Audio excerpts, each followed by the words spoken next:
Guys, आज से मैं new Thai series breakup service का एक्सप्लेनेशन स्टार्ट कर रही हूँ। एपिसोड 1 के शुरुआत में एक बार में एक कपल को दिखाया जाता है। लड़के को एक कॉल आता है, वो खुद को एक्सक्यूज करके वहाँ से चला जाता है। लड़की बैठ के उसका इंतजार कर रही होती है। तभी सामने वाला बारटेंडर कहता है, गर्लफ्रेंड के सामने कॉल्स रिसीव नहीं करना। अगर मैं उसकी जगह पे होता तो मैं ऐसा नहीं करता। और वो आप हमारे बीच परेशानी पैदा करने की कोशिश कर रहे हैं। बॉस कहता है, नहीं, वो अपनी सुंदर गर्लफ्रेंड को अकेला कैसे छोड़ सकता है। लड़की कहती है, आप ऐसा बोल रहे हैं क्योंकि आप उसका प्लान नहीं जानते, राइट? क्या आपको वहाँ पे कोई फोटोग्राफर छुपा हुआ दिखाई दी? यहाँ के सारे कस्टमर्स मेरे फ्रेंड्स और फैमिली है। बॉस कहता है, जल्द ही एक पॉपुलर लव सॉन्ग प्ले होगा। आपका बॉयफ्रेंड चल के आएगा और अपनी घुटनों में बैठ जाएगा और उसके बाद आप हाँ बोल देंगी। फिर एक ड्रिंक देके कहता है, ये ड्रिंक मेरी तरफ से आपको कॉन्ग्रेचुलेट करने के लिए। ये दुख की बात है कि मैं आपके प्लान का हिस्सा नहीं बन पाऊंगा। लड़की अपना फोन देती है नंबर के लिए। बॉस जब फोन वापस करता है, उस लड़की की फ्रेंड्स उसे लेके वहाँ से चले जाते हैं। सामने स्क्रीन पे उन दोनों की सारे रोमांटिक वीडियोस प्ले हो रहे होते हैं। लड़का चल के आता है और अपने घुटनों में बैठ के उसे एक फोटो दिखा के पूछता है, ये कौन है? उसने मुझे ये पिक्चर क्यों भेजा? वो क्या चाहता है? लड़की को याद आता है कि उसने थोड़ी देर पहले अपना फोन बारटेंडर को दिया था, वहाँ से ही गड़बड़ हुआ है। वो पीछे मुड़ के देखता है तो बॉस वहाँ पे नहीं होता। ये लड़का उससे बार बार क्वेश्चन पूछे जा रहा है। लड़की कहती है वो एक्सप्लेन करेगी। दोनों में झगड़ा शुरू हो जाता है। तभी स्क्रीन पे एक और वीडियो प्ले होता है जहाँ पे ये लड़का एक दूसरी लड़की के साथ इंटीमेट पोजीशन में है। अभी ये लड़की भड़क जाती है और पूछती है, तुम मुझे चीट कर रहे थे? और दोनों में झगड़ा और मारपीट शुरू हो जाती है। बॉस किसी को कहता है, मूड और गाय के ब्रेकअप का मिशन पूरा हो गया है, प्लीज मेरा लास्ट पेमेंट ट्रांसफर कर दीजिए। अगर वो 7 दिनों में फिर से साथ में हो गए तो हम उन्हें फिर से अलग कर देंगे। अगर वो 45 दिनों में साथ में हो गए तो हम 30% फी लौटा देंगे। हम उन्हें अलग करने में हेल्प कर सकते हैं, लेकिन हम उसे आपके पास वापस नहीं भेज सकते, समझे? दूसरा पर्सन कहता है, ओके, अगर मैं खुश नहीं हूँ तो वो भी खुश नहीं रह सकते। बॉस कहता है, डोंट वरी, ऐसा कभी नहीं होगा। और एक प्लेट उड़ के आके उसके फोरहेड पे लगता है। फिर दिखाया जाता है उसका डॉक्टर फ्रेंड उसका ट्रीटमेंट करता है। उसके फोरहेड में टाके लगे हैं। बॉस पूछता है, क्या ये कोई दाग छोड़ जाएगा? उसका फ्रेंड कहता है, हाँ, शर्म का दाग। क्या तुम कपल्स के बीच ब्रेकअप कराने का ये घिनौना काम छोड़ नहीं सकते? तुम हर बार काम करते समय इंजर्ड हो जाते हो। बॉस कहता है, तुम्हें कुछ नहीं पता, मैंने ये सवाल पूछा क्योंकि मुझे दाग पसंद है। हर निशान मेरे लाइफ में परिपक्वता के क्षण को रिप्रेजेंट करता है। इस निशान से शुरू करते हुए ये मुझे मिला था जब मैं 5 साल का था। मैंने अपने पेरेंट्स की शादी तोड़ दी। और दिखाया जाता है 5 साल का बॉस अपने मॉम के हाथ में जाके स्ट्रिप क्लब का रिसीप्ट थमा दिया। उसकी मॉम उसके डैड को मारने के लिए एक बड़ा स्पून फेंकती है और वो जाके बॉस को लगता है। बॉस कहता है, उसके बाद मैं अपनी आंट के साथ रहने लगा। नेक्स्ट मेरे पैर का ये दाग। और दिखाया जाता है जब वो 10 साल का था, उसने अपनी आंट को जाके उसके हस्बैंड का अपनी मिस्ट्रेस के साथ फिक्स डिपॉजिट का अकाउंट दिखा दिया। और उसकी आंट अपने हस्बैंड के ऊपर गोली चलाती है और कारतूस निकल के उसके पैर में लगता है। नेक्स्ट दाग उसे लगा था 15 साल की उम्र में, जब उसने अपने टीचर का ब्रेकअप करवा दिया। और सबसे इम्पोर्टेंट दाग उसके गले वाला। वो जिस कंपनी में इंटर्न था, वहाँ के ओनर को हेल्प किया अपने वाइफ से डिवोर्स पाने में। उसने अपने बॉडी पे पानी गिरा लिया और उसकी वाइफ उसे देखते हुए गलत जगह पे साइन कर दिया। वही आदमी ने ब्रेकअप सर्विस के ऐप को लॉन्च किया और बॉस को उसका को फाउंडर बना दिया। और जब उसकी वाइफ को अपनी गलती पता चली, मैं आज वो आदमी बन गया हूँ जो मैं हूँ। उसका फ्रेंड पूछता है, तुम दूसरों के रिश्ते खराब करने के लिए पैदा हुए हो? बॉस कहता है, तो क्या, रिश्ते नाजुक होते हैं, मैं बस ब्रेकअप प्रोसेस को स्पीड देने में हेल्प करता हूँ। उसका फ्रेंड कहता है, जो भी हो, मैं तुम्हें बोलते बोलते तंग आ चुका हूँ। बॉस कहता है, तुम्हें मुझे और बोलने की जरूरत नहीं है, क्योंकि ये मेरे लाइफ का लास्ट दाग है। मैं चैन से शादी कर रहा हूँ। वो एक ज्वेलरी शॉप का ओनर है। उसका फ्रेंड कहता है, वो तो बहुत अच्छी है, लेकिन वो तुम्हारे ऑपोजिट है। तुम एक धोखेबाज हो जो गंदे काम करता है। तुमने उसे भी झूठ कहा है कि तुम एक इंजीनियर हो। अगर वो तुमसे शादी कर ले और उसे सच्चाई पता चल जाए, तब तुम क्या करोगे? बॉस कहता है, इसलिए मैं ये काम छोड़ रहा हूँ। मैं उसके ज्वेलरी शॉप में काम करने वाला हूँ। उसका फ्रेंड पूछता है, तुम एक की आदत छोड़ सकते हो? बॉस कहता है, मैं प्लानिंग कर रहा हूँ, लेकिन मैं श्योर नहीं हूँ कि मैं ये काम कर पाऊंगा। अगर मैं नहीं कर पाया तो कोई बड़ी बात नहीं है। मैं रिश्ते तोड़ने की स्किल के साथ पैदा हुआ था। मैं सबसे बेहतर जानता हूँ कि इससे कैसे छुटकारा पाया जाए। उसका फ्रेंड कहता है मैं इंतजार करूंगा और देखूंगा कि क्या तुम इससे छुटकारा पा सकते हो। बॉस कहता है ऐसा करने की कोई जरूरत नहीं है, तुम्हें मेरे लिए वेडिंग गिफ्ट ढूंढना शुरू करना चाहिए। उसका फ्रेंड कहता है फाइन, मेरे गिफ्ट को ज्यादा देर वेट मत करवाना। बॉस कहता है आज दोपहर को ही मैं तुम्हें गुड न्यूज सुनाऊंगा। उसके बाद वो वहाँ से चला जाता है। वो अपना पब्लिक लॉकर से कपड़ा निकालता है और रास्ते में ही चेंज करने लगता है। तभी एक लड़की फोन में बात करते हुए वहाँ से जा रही होती है, जो अपनी माँ से पैसा उधार मांग रही है। बॉस चेंज करते वक्त उसके पॉकेट से पैसा गिर जाता है, जो वो लड़की देख लेती है। वो जाके वहाँ के बेंच पे बैठती है और गलती से बॉस के फोन के ऊपर अपने डॉक्यूमेंट्स रख देती है और अपना फोन उसके साइड में रख देती है। और जैसे ही वो लड़की वो नोट उठा लेती है, वो देखती है कि बॉस उसे देख रहा है। क्या करेगी बेचारी, वो नोट दे देती है। बॉस वो पैसा लेके और अपना सामान लेके और गलती से उस लड़की का फोन लेके वहाँ से चला जाता है। और जब वो लड़की अपना सामान उठाने जाती है, वो देखती है कि वो फोन उसका नहीं है और देखती है बॉस भी बाइक लेके जा रहा है। वो एक बाइक टैक्सी हायर करती है और बॉस की बाइक को फॉलो करने के लिए कहती है। बॉस जब अपने डेस्टिनेशन पे पहुंचता है, उसका मतलब उस लड़की के फोन में एक कॉल आता है। उसे लगता है कि कोई रॉन्ग नंबर है और वो फोन चेंज कर लेता है। उसके पास बहुत सारे फोन्स हैं। इधर जिस लड़की से वो मिलने गया है, वो अपनी फ्रेंड से फोन पे बात कर रही है। बॉस को देख के वो अपनी फ्रेंड से कहती है वो बाद में बात करेगी। फिर बॉस से पूछती है उसे चोट कैसे लगी। बॉस कहता है कि उसे कंस्ट्रक्शन साइट पे चोट लगी है। चैन पूछती है क्या उनके पास सेफ्टी मेजर्स नहीं है, तुम्हारे साथ बहुत ज्यादा एक्सीडेंट्स होती है, क्या हम उन पर मुकदमा कर दे, नाम क्या है तुम्हारे कंपनी का। बॉस बात को घुमाने के लिए पूछता है तुम फोन पे किससे बात कर रही थी। चैन कहती है मेरी फ्रेंड से, वो अपने बॉयफ्रेंड को चीटिंग करते हुए पकड़ा और वो मुझसे एडवाइस मांग रही थी। बॉस उसकी बात सुन के थोड़ा डर जाता है। फिर पूछता है तुमने क्या कहा। चैन कहती है मैंने कहा उसे उससे ब्रेकअप नहीं करनी चाहिए, ये उसकी पहली मिस्टेक है, उसे सेकंड चांस मिलनी चाहिए। बॉस कहता है मेरी गर्लफ्रेंड का दिल समुंदर से भी बड़ा है, वो इतने दिनों से डेट कर रहे हैं, इतनी छोटी सी बात के लिए उन्हें ब्रेकअप नहीं करनी चाहिए। चैन कहती है हाँ। फिर पूछती है क्या तुम्हारी कंपनी ने तुम्हारे एक्सीडेंट के लिए कुछ किया, अगर तुम नहीं कहोगे तो मैं खुद ही गूगल कर लेती हूँ, ब्रेकअप सर्विस है ना। तभी वो लड़की भी रेस्टोरेंट के बाहर पहुँचती है और बॉस का बाइक देख के पहचान जाती है। वो जाने वाली होती है, तभी बाइक ड्राइवर उसे रोकता है और भाड़ा मांगता है 120 बाट। वो लड़की कहती है बहुत ज्यादा है, मैं 20 बाट दूंगी। और भाड़ा को लेके दोनों बार्गेन करने लगते हैं और लड़की अंदर चली जाती है। इधर अंदर चैन उसके कंपनी के नाम से गूगल करने वाली होती ही है। तभी बॉस अचानक से उसे प्रपोज कर देता है। चैन रिंग देख के पूछती है तुमने ये दूसरी दुकान से क्यों खरीदा, मेरी फैमिली का ज्वेलरी शॉप है ना। बॉस कहता है मैं तुम्हें प्रपोज करना चाहता था, अगर ये मैं तुम्हारी शॉप से खरीदता तो ये सरप्राइज नहीं रहता। चैन पूछती है क्या कहा तुमने। बॉस कहता है मैं प्रपोज करना। तभी वो लड़की आके कहती है एक्सक्यूज मी, हम लोग लॉकर पे मिले थे, ये वो मोटर बाइक टैक्सी है जिसने यहाँ तक आपको फॉलो करने में हेल्प किया। बॉस पूछता है तो। वो लड़की कहती है लॉकर के वहाँ पे हमारा फोन अदला बदली हो गया जब आप वहाँ पे अपना आउटफिट चेंज कर रहे थे। चैन बॉस से पूछती है तुमने अपना आउटफिट चेंज किया। बॉस कहता है नहीं, मैं यही पहन के कंस्ट्रक्शन साइट पे गया था। वो लड़की कहती है नहीं, उन्होंने चेंज किया, पहले वो एक सूट पहने हुए थे। चैन फिर से बॉस से पूछती है तुम कंस्ट्रक्शन साइट पे सूट क्यों पहने थे। बॉस कहता है मैं अपना आउटफिट चेंज नहीं किया, उसे जरूर कोई और मिला था। वो लड़की कहती है नहीं, ऐसा नहीं है, अगर आपको मुझ पे विश्वास नहीं है तो इनसे पूछिए, हम आपके बॉयफ्रेंड को फॉलो करते हुए यहाँ तक आए हैं। ड्राइवर कहता है कि उसका फोन वापस दे दो ताकि वो मेरा भाड़ा चुका सके। वो लड़की बॉस को उसका फोन देते हुए कहती है ये रहा आपका फोन। बॉस पॉकेट से एक दूसरा फोन निकाल के कहता है मेरा फोन ये है। ड्राइवर कहता है मुझे मेरा भाड़ा दे दो। लड़की पूछती है और मेरे फोन का क्या होगा। बॉस कहता है हालांकि मैं आपको नहीं जानता, लेकिन मैं आपके लिए पे करूंगा क्योंकि मुझे आपके लिए बुरा लग रहा है।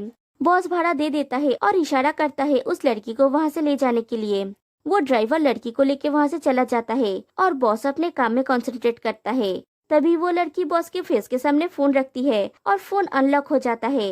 वहाँ पे बॉस के साथ एक और लड़की की फोटो है। वो लड़की कहती है देखा, तुम्हारे फेस से ये अनलॉक हो गया, लॉक स्क्रीन पे तुम्हारा और तुम्हारे गर्लफ्रेंड का फोटो है। फिर देखती है दोनों लड़कियां अलग अलग हैं। बॉस फोन को लेने जाता है, तभी चैन फोन को ले लेती है और गैलरी खोल के दूसरे लड़कियों के साथ बॉस का फोटो देख लेती है। बॉस कहता है ये मेरा फर्स्ट मिस्टेक है, क्या तुम मुझे एक दूसरा चांस दोगी जैसा तुम अपने फ्रेंड को एडवाइस दे रही थी। चैन मुस्कुराती है और बॉस को इतनी मार पड़ती है कि सारे लोग वहाँ से भाग जाते हैं और बॉस फिर से हॉस्पिटल पहुँच जाता है अपने फ्रेंड के पास। उसका फ्रेंड कहता है पहला वाला टाका अभी तक काटा भी नहीं और तुम घाव के साथ फिर से वापस आ गए। जब तक तुम ये गंदा काम नहीं छोड़ोगे तुम्हें नए नए घाव मिलते रहेंगे। बॉस कहता है फोन की चेहरा पहचानने की प्रणाली अविश्वसनीय है, एकदम मेरी गर्लफ्रेंड की तरह। वो अपने फ्रेंड को बोल रही थी अपने बॉयफ्रेंड को माफ कर देने के लिए, लेकिन जब वो खुद इस सिचुएशन में आई तो ये क्या कर दिया। उसका फ्रेंड कहता है ये तुम्हारी गलती है, उस पर दोष मत डालो, बेहतर होगा अगर तुम उसे माफी मांग लो, अगर वो तुम्हें छोड़ देगी तो तुम पछताओगे। बॉस पूछता है उससे माफी मांगने का क्या मतलब है, हमारा रिश्ता ऑलरेडी टूट चुका है, मैं कितनी भी कोशिश क्यों ना कर लूं ये ठीक नहीं होगा मेरे इस दाग की तरह। उसका फ्रेंड पूछता है कुछ नहीं कर सकता, अब से मैं अपने भाग्य का विरोध करना बंद कर दूंगा, अगर मुझे प्रेम को नष्ट करना है तो मैं उसे नष्ट करूंगा। उसका फ्रेंड कहता है तुम ऐसे बात कर रहे हो जैसे तुम्हारे दिमाग में कोई टारगेट है। बॉस कहता है उसने मेरी रिलेशनशिप को खराब की और उस लड़की की फोन को देख के मुस्कुराता है। दूसरी तरफ वो लड़की इंटरव्यू देने गई है, उसका नाम है जेड। वो बताती है कि उसका स्ट्रॉन्ग पॉइंट है वो सहनशील है और दिखाया जाता है उसके बचपन में जब कोई भी अपना कर्जा वापस मांगने आती थी घर के सारे लोग छुप जाते थे जैसे कोई घर पे है ही नहीं। वो अनुकूलनशील और तेज तर्रार है, वो नई नई ग्रेजुएट बनी है लेकिन फिर भी उसे बहुत सारे वर्क एक्सपीरियंस है, उसके लिए अच्छी जॉब पाना अच्छे प्यार पाने जैसा है। इंटरव्यू लेने वाली लेडी कहती है हम आपको रिजल्ट बता देंगे। जेट कहती है मेरा फोन खो गया और वो अपना ईमेल आईडी एक पेपर पे लिख के देती है। वो जाने वाली होती है और कुछ कहने के लिए मुड़ती है तो देखती है वो लेडी उस पेपर को डस्टबिन में फेंक देती है। वो समझ जाती है कि उसे जॉब नहीं मिलने वाला, वो मायूस होकर वहाँ से चली जाती है। फिर वो एक शॉप में अपने फियांसे से मिलने जाती है। वहाँ पे प्रैंक नाम की एक लेडी आके उससे पूछती है तुम एक से मिलने आए हो ना। जेट हाँ कहती है। प्रैंक एक को फोन करके कहती है कि जेट उससे मिलने आई है। फिर एक आता है, एक और प्रैंक साथ में शॉप में काम करते हैं। प्रैंक कहती है अभी लंच ब्रेक है तो तुम इसे लंच के लिए ले जाओ, जल्दी आने की जरूरत नहीं है, हमें आज देर रात तक रुकना होगा स्टॉक चेक करने के लिए। जेड एक से कहती है तुम कितने लकी हो ऐसा बॉस पाके, वो कितनी स्वीट स्मार्ट और काइंड है। एक कहता है वो एक वंडर वुमन जैसी है। फिर कहता है तुम्हारे लिए फोन का ना होना असुविधाजनक होगा ना। उसके बाद एक उसे कुछ पैसे देने जाता है और कहता है इससे अपना रेंट दे दो, मुझे पता है तुम्हारे पास पैसे नहीं है। जेट कहती है लेकिन लास्ट टाइम मैंने तुमसे जो पैसे उधार लिए थे वो मैंने अभी तक नहीं लौटाई। एक उसके हाथ में पैसे थमा के कहता है जब तुम्हें जॉब मिल जाएगा मुझे लौटा देना, ओके। जेट कहती है एक तुम मेरी जिंदगी का एक लौती अच्छी चीज हो। एक कहता है तुम भी मेरे लिए वही हो, तुम्हें पता है ना।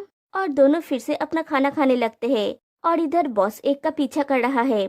फिर दिखाया जाता है जेट बॉस से मिलने आती है और कहती है तुम्हें बहुत ज्यादा समय लग गया मेरा फोन वापस करने के लिए मुझे संपर्क करने में। बॉस कहता है कभी ना पाने से देर से पाना अच्छा है और जेट को उसका फोन देके पूछता है क्या तुम अपने फोन की वो फोटोज मुझे भेज सकती हो, मैं जा रहा था और मुझे कुछ इंटरेस्टिंग मिला तो मैंने तुम्हारे फोन से फोटोज ले लिए। जेट कहती है मेरी फोन की मेमोरी वैसे ही लो है और वो देखती है कि वहाँ पे एक और प्रैंक की फोटोज है।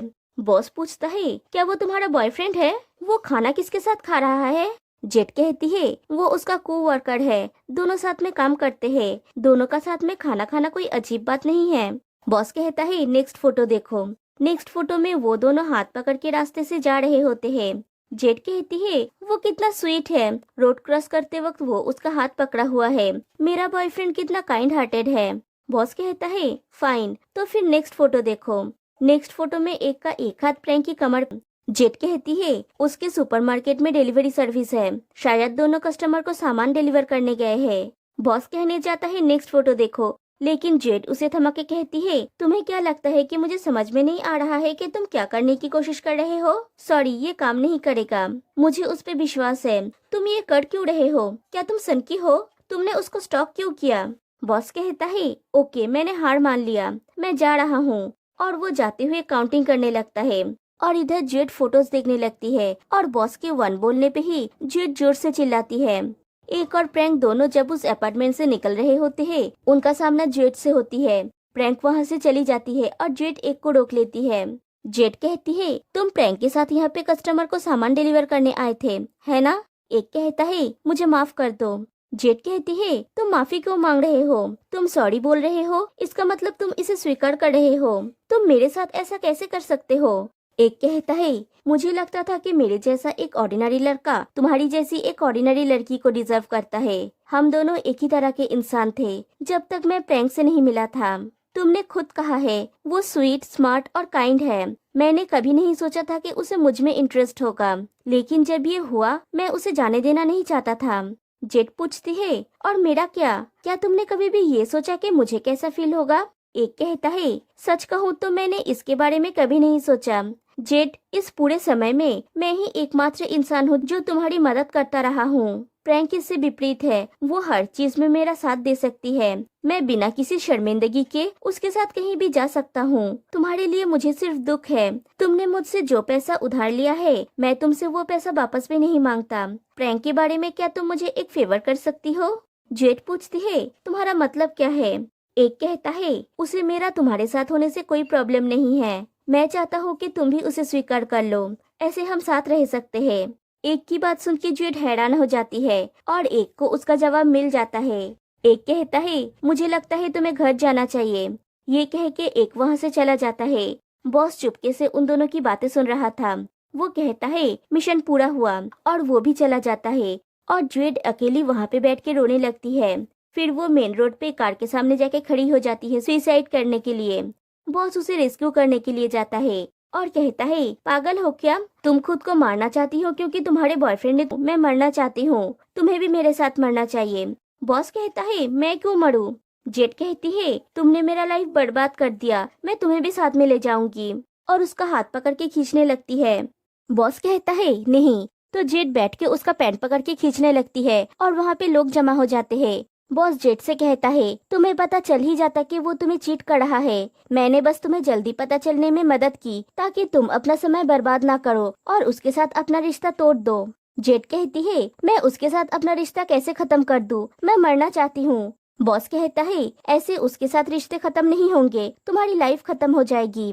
और उसे गुस्सा दिलाने के लिए कहता है, अगर तुम मर जाओगी तो वो जो चाहे कर सकता है। क्या तुम श्योर हो कि अगर वो एक दूसरे का हाथ थाम के तुम्हारे कब्र पे जाए तो तुम्हें कोई आपत्ति नहीं है? ये सुन के जेट को गुस्सा आता है और वो उन दोनों का नाम पुकार के चिल्लाती है। बॉस कहता है, ओके तुम, लेकिन अभी के लिए क्या तुम इसे छोड़ोगी?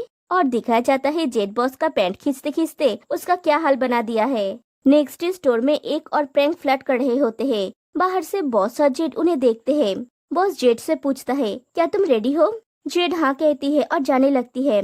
बॉस उसे रोकता है और पूछता है, आने जा रही थी। बॉस कहता है, तुम एक मिडिल स्कूल बुली की तरह बिहेव कर रहे हो।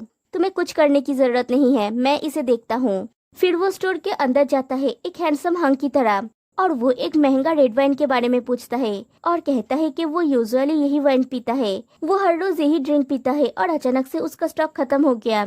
एक कहता है, हमारे स्टोर में इतनी एक्सपेंसिव वाइन नहीं है। प्रैंक तभी बोलती है, एक तुम दूसरे ब्रांचेस में चेक क्यों नहीं करते?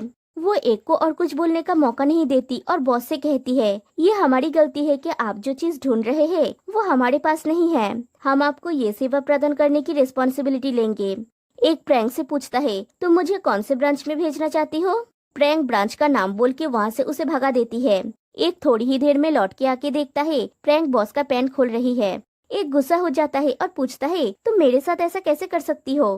प्रैंक कहती है, तुम अपसेट क्यों हो रहे हो? हम तो रिलेशनशिप में भी नहीं हैं। ये मत कहना कि तुम्हें लगता है कि मैं तुम्हारे लिए फील करती हूँ। क्या तुमने ये नोटिस नहीं किया? मैं तुम्हारे साथ सिर्फ काम की जगह पे होती हूँ या फिर जहाँ पे हम दोनों अकेले होते हैं। मैंने तुम्हें कभी किसी से इंट्रोड्यूस नहीं करवाया। तुम मेरी सबऑर्डिनेट हो और मैं तुम्हारा बॉस। हमारे बीच कुछ कॉमन नहीं है।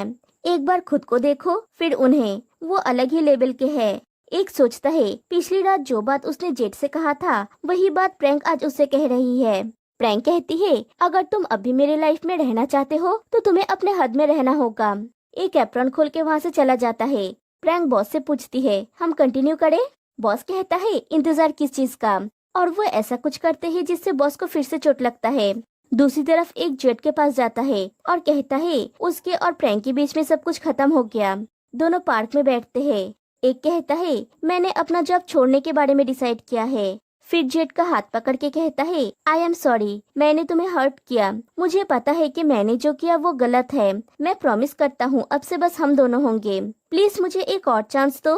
क्या हम फिर से शुरू कर सकते हैं? क्या अब भी मैं तुम्हारी लाइफ का एक लौती अच्छी चीज हूँ? जेट कोई जवाब नहीं देती और अपना मुंह फिरा लेती है। एक फिर से कहता है, कोई उम्मीद नहीं है ना? लेकिन मैं चाहता हूँ कि तुम ये जानो, तुम हमेशा मेरे लाइफ का एक लौती अच्छी चीज रहोगी। जेट फिर भी कोई जवाब नहीं देती और एक जाने लगता है। वो अपनी आंख में ग्लिसरीन लगा लेता है और काउंटिंग करता है। 3 गिनने पर जेट कहती है, रुको, और आके उसको एक जोर का थप्पड़ मारती है। एक गिर जाता है। जेट कहती है, जो पैसा मैंने उधार लिया है वो धीरे धीरे करके चुका दूंगी। तुम्हारा एक पैसा भी अपने पास नहीं रखूंगी। मुझे अपनी भड़ास निकालने दो। और उसे गाली देने लगती है और एक जोर का लात मार के वहाँ से चली जाती है। और दूर से बॉस ये सब देख रहा होता है। वो ऊपर जा रही होती है। बॉस कहता है, अच्छा हुआ कि तुम उसकी बातों में नहीं आए। एक बार जिसने धोखा दिया, मौका मिलने पर वो फिर से धोखा देगा। जेट कहती है, तुम उसे अच्छे से जानते हो क्योंकि तुम दोनों एक जैसे ही हो। बॉस पूछता है, तुम मुझे ऐसा चुका दूंगी? मेरे पास कोई जॉब नहीं है, मैं कैसे उसका पैसा चुकाऊंगी? बॉस कहता है, तुम्हारा रिंग बेच दो। जेट कहती है, मैं इसे बेच नहीं सकती, ये नकली है। और रिंग को उतार के फेंक देती है। बॉस जाके उसे एक कार्ड देता है और कहता है, यहाँ जाके जॉब के लिए अप्लाई करो ताकि पैसे कमा के तुम उसे वापस कर सको, या फिर फाइनली तुम्हें प्यार का वास्तविक रूप दिखाई देगा। बॉस उसे वो कार्ड देके के चला जाता है और वो ब्रेकअप सर्विस का कार्ड है। और यहीं पे एपिसोड 1 एंड हो जाती है। गाइस, कैसा लगा आपको इस सीरीज का फर्स्ट एपिसोड? फिर मिलते हैं नेक्स्ट वीडियो में नेक्स्ट एपिसोड के साथ। तब तक के लिए बाय बाय।